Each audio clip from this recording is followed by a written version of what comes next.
Let's start this video with a hot day, cold start in this bad boy from the inside, I guess.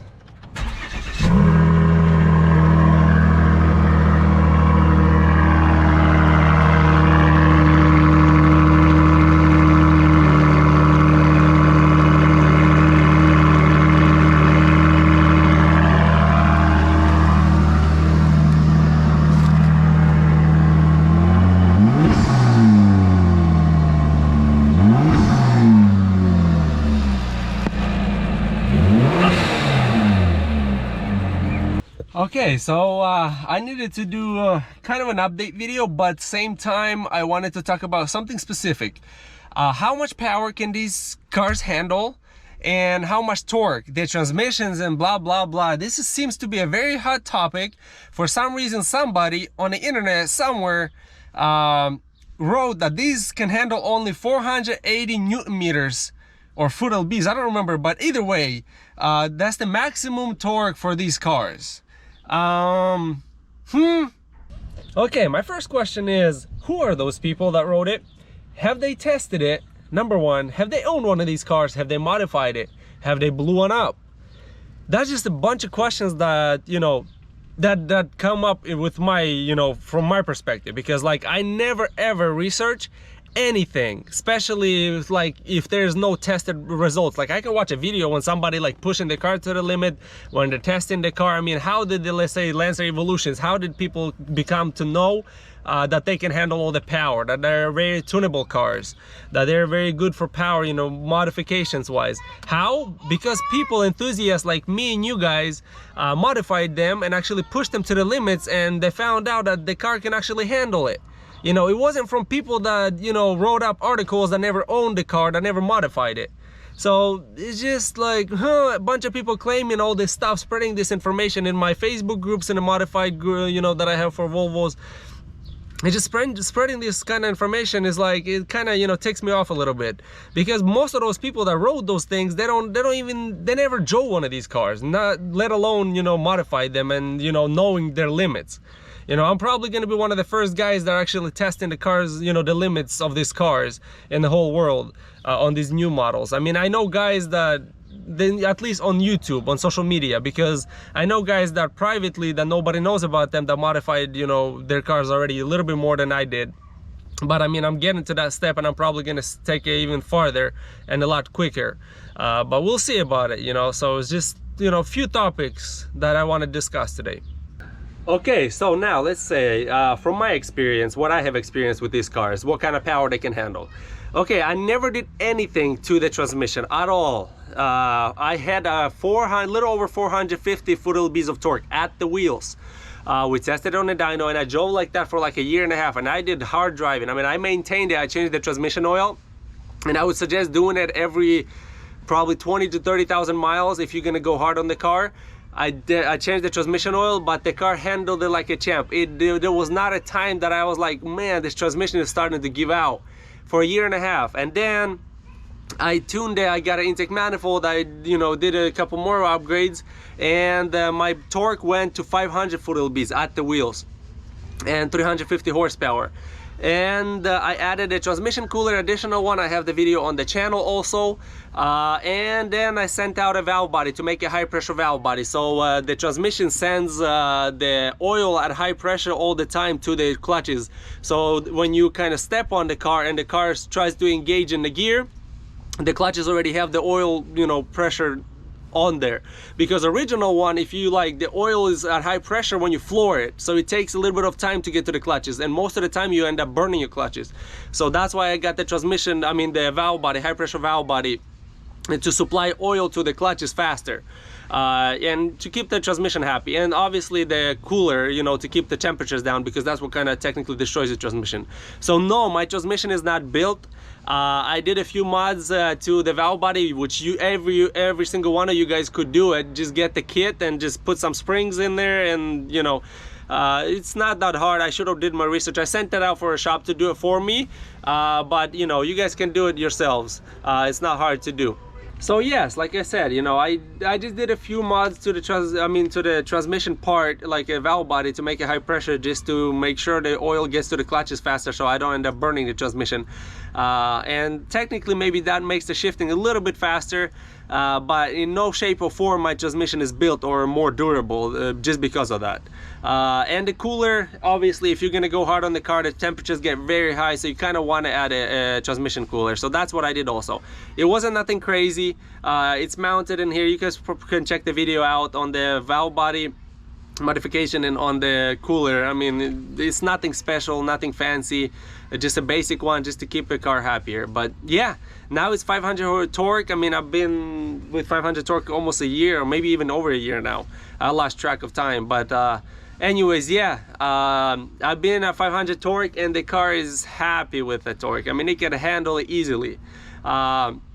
The only thing I could say is, like, this transmission, if anybody can figure it out how to tune it, which I'm talking to some tuners and everybody who can tune these cars, how you can tune them, because I'm pretty sure there's a few guys out there maybe that can tune every gear. Instead of tuning just the third gear like we did with Hilton, they can tune first, second, third, pretty much take advantage of every gear, because if you floor it, I mean, you kind of, now I'm kind of guessing when to shift in between each gear. I'm kind of guessing so it shifts in time, so it doesn't, you know, end up hitting the rev limiter a bunch of times, especially in the first, second gears. But you know, if we can get it tuned, that could be a very, very big upgrade and very big help for these cars, to kind of tune every gear to shift properly and shift on time, so it shifts so it doesn't end up going and smacking the rev limiter every time off first and second gears. Well, I did that with first gear. Like, if I don't shift, it kind of goes in all the way to red line, so it doesn't shift in time. So I kind of have to hit shift at like 3000 RPM in order for it to shift on time in the first to second gears. The transmission cooler is right here. I don't know if you guys are gonna be able to see it right there. That's the additional one. I still have the original one right there, so I kind of ran it from the transmission to this cooler, from this cooler to that one, and then back to the transmission. And then the valve body, it's pretty easy. Anyways, check it out what I did. But yeah, other than that, I'm just bolt-ons on my car. I mean, I have intake, intercooler, and exhaust with a catted downpipe, and then the intake manifold. This is mainly, I did this for pretty much reliability more than power. I mean, I gained a little bit of power, but this mainly was for reliability, just to keep the temperatures and everything even between the cylinders, because the original one was to one side. So we ended up putting the stock springs on this bad boy here, on this guy, because the lowering springs did not like it. The older cars make way too much noise, especially on these roads here in Oregon. Man, it's pretty rough here where I live, so I just put the stock ones back, and it looks pretty decent and it's comfortable to ride, because it was shaking the brains out of this car. Yeah, and then I ordered some resistors for the front ones, because the original ones from the shocks, they do not work good, so I ordered aftermarket. So I'm going to do the same thing I did to the back ones, just put aftermarket ones on there to bypass the 4C system. But yeah, on this car, so I'm going to do the resistors still pretty much, and then do a bunch of services to this car for now, and then we'll see, maybe we'll modify it in the future. So yeah, I just wanted to give you an update on that. And then now let's get to this one, what the update on this is for the upgrades and everything. I got my new logo, or whatever it is, the, you know, Instagram name. This is it, built for speed with the U instead of the O, because the username with the O was already taken, so I kind of had to. So I ordered that, put the new sticker on there on this bad boy. But yeah, that's that.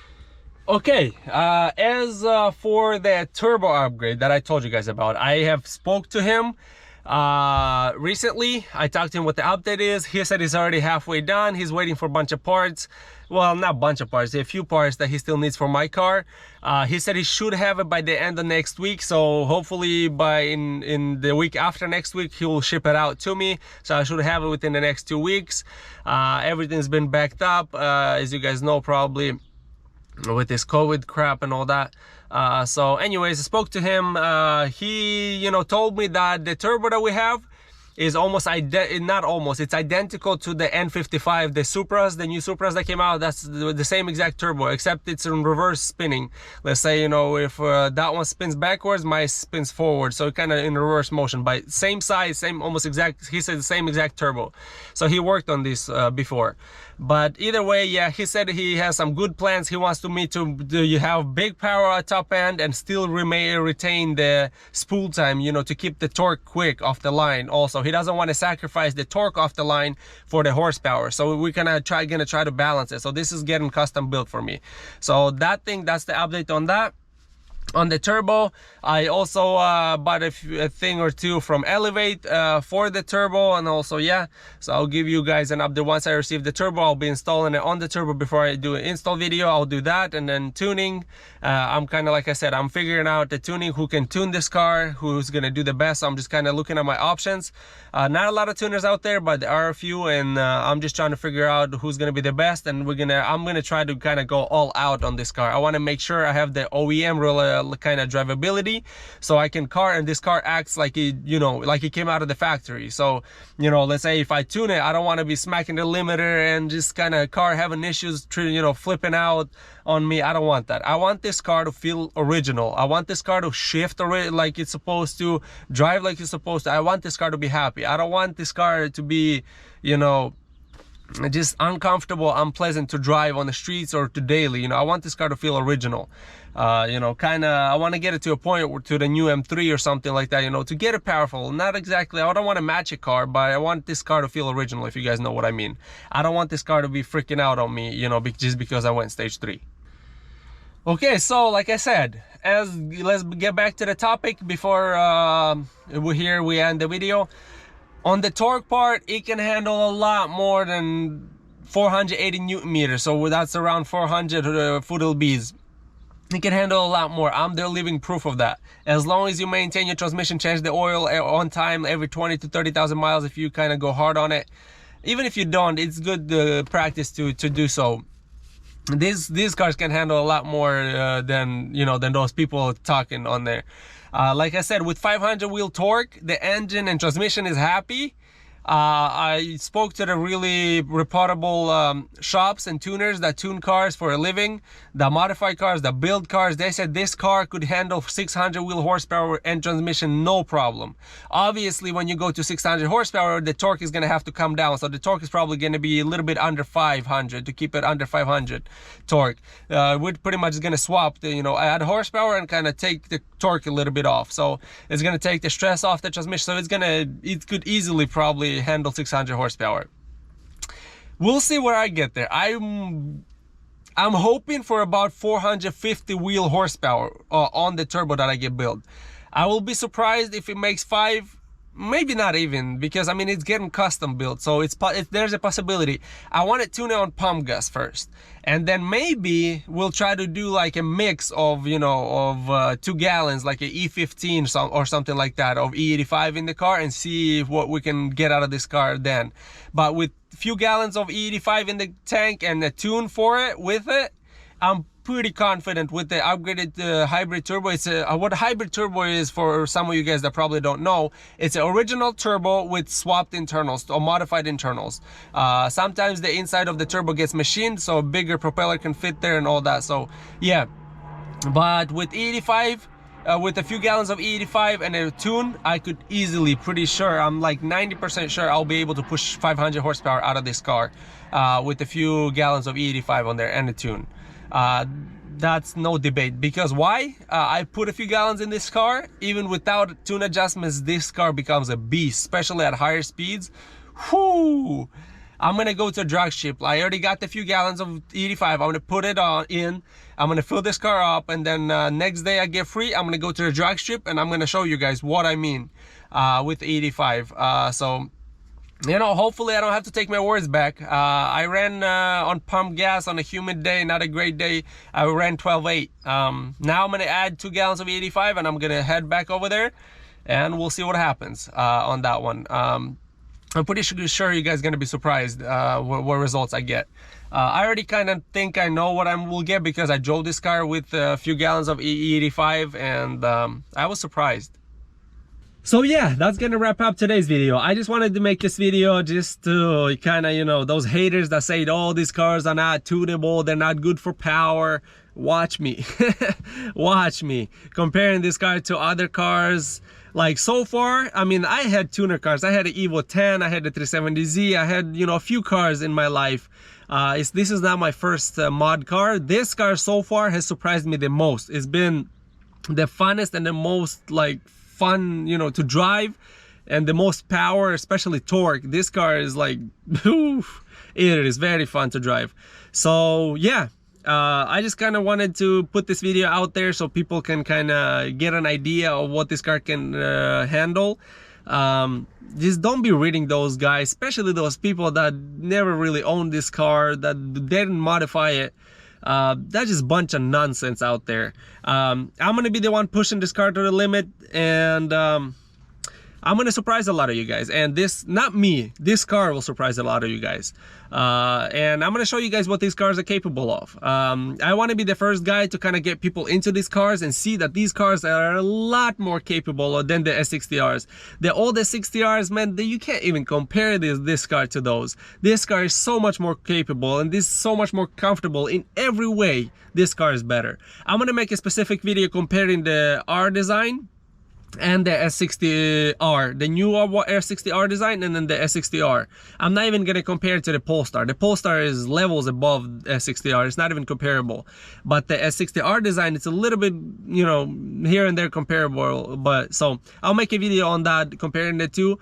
And then I have some ideas on making on this video, like, you know, common issues on this one and that one and stuff like that. So I'll make a few videos like those, because I know there's a bunch of people out there that kind of would enjoy them. So yeah, thank you guys for watching. Hope you guys enjoyed this video. Yeah, I know it's just me talking, nothing too interesting, but some good information, I hope, for you guys out there, you know, to learn from, because I mean, I went through it and I'm kind of going through it. I'm testing this car, and I'm going to be continuing to test this car. I have no intentions of selling this car or trading it for something. So I'm going to be keeping this car. Even if I blow it up, I'll fix it up and keep modding it again and find what the issue is, and, you know, just get as much information about this car out there as possible.